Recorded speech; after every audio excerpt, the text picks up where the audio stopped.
On one of those calm, weeknight evenings, everything appeared to be in order. The smell of roasted vegetables filled the kitchen as my husband hummed to himself and put the dishes on the dining table with a fluidity that only comes from years of practice. The lights were turned down a little to provide a cozy glow. I observed him for a while, admiring his familiar movements. His shirt sleeves were neatly rolled up, and he had a kind manner. But despite the fact that everything seemed picture-perfect, I was actually feeling a vague ache that I couldn't quite place. He smiled at the sight of me staring. "What?" I chuckled and shook my head, saying nothing. I guess I'm simply worn out. However, my phone buzzed on the counter before he could reply. My breath caught as I looked at the television. It was her. The message was simple. "Hey, thinking about you. Let's have a girls' night soon. You deserve some fun." A familiar warmth spread through my chest, followed by the sharp edge of something unnameable. Guilt? Excitement?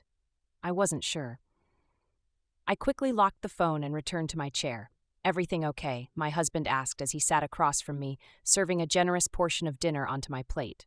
I nodded, pushing a smile to my face. "Just my friend, suggesting we catch up." He chuckled, his fork scraping the plate as he took a bite. "That sounds like a good idea. You've been working so hard, you could use some fun." There was no suspicion in his voice, no shadow of doubt. But his words only deepened the knot in my stomach. I wondered if he ever noticed how carefully I chose my words these days, or how I stayed longer in front of the mirror before heading out the door.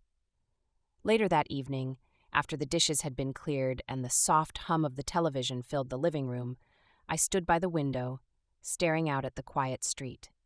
My phone buzzed again, a second message. "Tomorrow night, my place. Let's drink wine and laugh about life like we used to."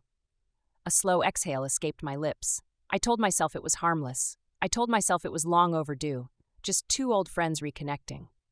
Still, as I typed "sounds perfect" and hit send, a part of me already knew this wasn't just another night in the city. The next day passed in a blur of mundane tasks and half-hearted conversations. By the time the sun began to dip below the skyline, I felt my nerves unraveling. Standing in front of my closet, I hesitated before choosing a soft knit dress that hugged me in all the right places, but still felt casual enough to avoid suspicion. Underneath, I picked out lace, something that felt indulgent and secret. As I stood in front of the mirror, I noticed the faint glow on my cheeks, the way my heartbeat quickened. I dabbed on a hint of perfume, a scent she once said suited me perfectly. Her apartment was warm and inviting, the faint scent of vanilla candles drifting through the air. She greeted me with her usual bright smile and pulled me into a hug that lingered just long enough for my pulse to quicken. "I'm so glad you're here," she said, her eyes flickering with something unspoken. I laughed, brushing a hand through my hair as if to shake off the nerves. "Me too. It's been too long." We sank into her couch, the weight of the week slipping away with every sip of wine. The conversation flowed easily, as it always did. Memories of our past adventures, confessions about mundane work frustrations, and the small triumphs that made us feel alive. But in the moments between laughter, when our eyes met and the silence settled, I felt something shift. Her gaze lingered, and I couldn't look away. "Do you ever feel like you're searching for something, even when everything is good?" she asked. Her voice quieter now, like the words carried more weight than she intended. My throat tightened. "Yes." Her hand brushed against mine, a fleeting touch that sent a jolt through me. In that small, intimate space, surrounded by the soft glow of lamps and the hum of the city outside, I felt like I was standing on the edge of something vast and uncharted. I could hear my husband's steady, familiar voice in my head, telling me I was being silly, that I had everything I ever wanted.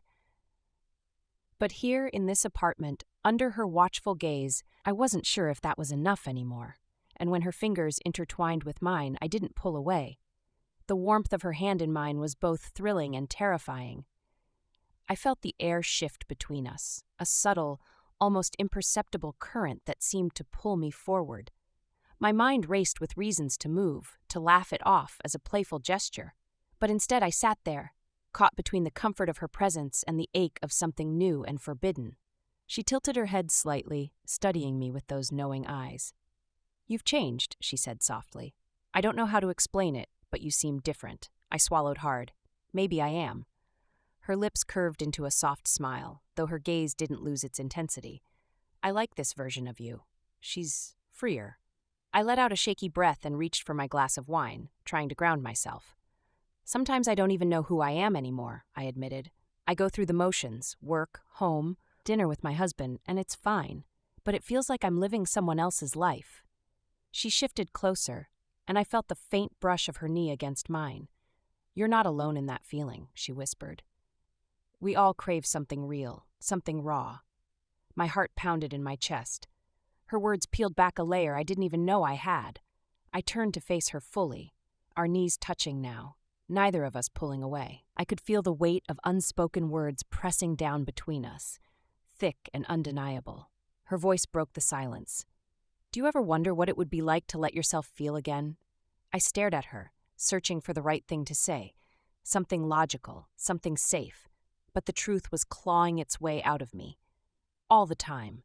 She reached up, brushing a stray lock of hair behind my ear. Her fingers were gentle but deliberate, lingering for a moment longer than they needed to. My breath caught in my throat, and time seemed to slow. I could feel the hum of the city through the windows, but it was distant, like white noise in the background of something far more intimate. Then it happened, soft, tentative, but electric. Her lips brushed mine, testing the boundaries we both knew we were crossing. It wasn't rushed or frantic. It was slow, deliberate, like she was savoring the moment. My mind screamed at me to stop, to pull away, to remember everything I was risking. But my body didn't listen. Instead, I leaned in, closing the gap between us. The kiss deepened, and for a moment everything else fell away. The weight of expectations, the fear of consequences, even the image of my husband waiting at home. All that existed was her warmth, her breath, and the way my heart raced against my ribs. When we finally pulled back, the world seemed quieter somehow. Her face was inches from mine, her eyes wide but soft. I've thought about that for so long, she admitted, her voice barely above a whisper. I blinked, trying to process the gravity of what had just happened. Me too, I confessed, surprised by the honesty in my own voice. The silence that followed wasn't awkward. It felt like a fragile truce between who we were and who we wanted to be. She reached for my hand again, her thumb tracing small, absent-minded circles against my skin. Stay a little longer, she asked, her tone careful, almost hesitant. I hesitated, not because I didn't want to, but because I knew what staying would mean. The line we had crossed wasn't just some fleeting moment of weakness, it was a point of no return. I don't know if I can, I whispered, though even as I said the words, I felt myself leaning toward her again. She nodded, understanding without judgment. It's okay. Her fingers brushed mine once more before she let go. No pressure. I don't want you to leave feeling like this was a mistake. I met her gaze, and for the first time in what felt like forever, I saw myself reflected in someone else's eyes, not as a wife or a professional, but as someone deserving of more than the roles she'd been given. A lump formed in my throat as I stood, grabbing my coat with shaky hands. I need some time to think, I said, though I wasn't even sure what I was trying to think through. She walked me to the door, standing close enough that our arms brushed. Take all the time you need, she murmured. I'll be here.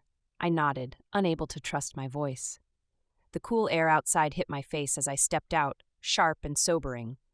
But even as I walked away from her apartment, the memory of her touch lingered like an unshakable echo. At home, the house was quiet except for the low hum of the television in the living room. My husband was half asleep on the couch, the soft glow of the screen casting shadows across his face. He stirred when he heard me come in, offering me a sleepy smile. How was your night? He asked, his voice thick with drowsiness. Good, I replied, the lie slipping out too easily. I kissed his forehead, the gesture automatic but hollow. As I stood there, watching him drift back into sleep, I wondered how long I could pretend that everything was the same. Because deep down I knew it wasn't. The morning light filtered through the windows, soft and golden, but it did nothing to quiet the storm in my chest. I sat at the kitchen counter, my hands wrapped around a cup of coffee that had long since gone cold. The night before played in my mind like a reel I couldn't pause.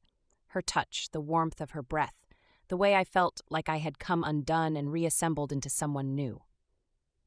My husband walked in, his hair mussed from sleep, and gave me that easy, familiar smile. "You're up early," he said as he poured himself a cup. "Couldn't sleep," I muttered. He raised an eyebrow but didn't press. Instead, he leaned down and kissed my cheek, the gesture soft and habitual. I forced a smile in return, though my mind was 1,000 miles away. Later that morning, as I scrolled through emails I had no interest in answering, my phone buzzed. Her name lit up the screen. "Hey, I hope you're okay. I keep thinking about last night." My thumb hovered over the screen as I read and reread her message. The words felt like an echo of my own thoughts, aching, unsure, but so painfully real. I typed out a response, "Me too. I don't know what comes next." Her reply was almost instant. "Come over tonight. Let's talk. No pressure, just us." My breath caught in my throat. It was such a simple invitation, but it felt like the world tilted under my feet. The hours crawled by in excruciating slowness. I tried distracting myself with errands, folding laundry, cooking dinner too early. None of it worked. My nerves frayed with every passing minute.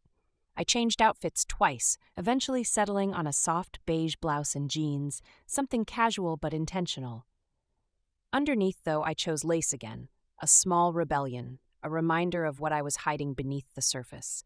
By the time I was ready to leave, my husband was back home, flipping through TV channels.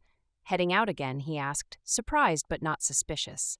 "Yeah," I said, keeping my tone light. She wanted some company after the week she's had, just a quick catch-up. He nodded, already absorbed in whatever show was on. I hesitated at the door, guilt clinging to my skin like a second layer. But the pull toward her was stronger. Her apartment door opened before I even knocked. She must have been waiting on the other side. "Hey," she said softly. She looked different, like she hadn't slept much either. There was something raw in her expression that made my heart tighten. "Hey," I whispered back as I stepped inside. The air between us was heavy, but not awkward. She led me to the couch where we had sat the night before, the wine glasses from yesterday still untouched on the table. For a while we didn't speak. We sat close but not touching, the silence filled with everything we wanted to say but didn't know how. Eventually she broke it. "I didn't sleep," she admitted, staring down at her hands. I kept replaying everything in my head.